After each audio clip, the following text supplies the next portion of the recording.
All right, so in the last post we talked about what was going on south of the elbow with those of us with elbow pains. Now we're going to talk about what's going on north.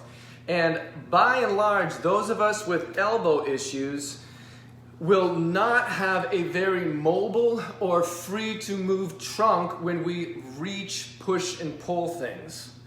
The trunk ends up being very rigid in those of us that get or have elbow pain. And when we end up pushing and pulling, there is a lack of leverage coming through the torso, chest, and shoulder girdle. And instead, it's very locked down, and the elbow ends up becoming a prime mover. Instead of it being a linkage between a hand and a body, it is then the big cranking joint, and over time that just doesn't work out. It was not designed to take that excess of forces, especially when done with movements where it would be really useful to have a lot more freedom of torque, a lot more leverage coming through a body.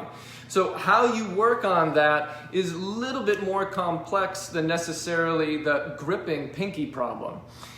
The individual that doesn't have a lot of movement through their trunk, they either don't do a lot of alternating reaching activities, or they do way too much of activities where it's just double arms pushing and pulling at the same time.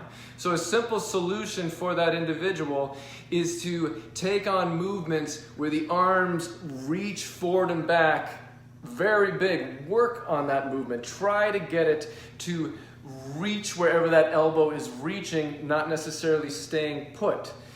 There is a rib cage involved in this, so you can end up reaching and then taking a deep breath in. If it feels tight to breathe in when your shoulders and your torso is reaching with your elbow, you can bet that you're not able to use that range in your daily life, much less when you're working out.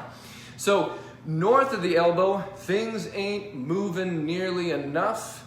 And then south of the elbow, well, pinkies are out to lunch.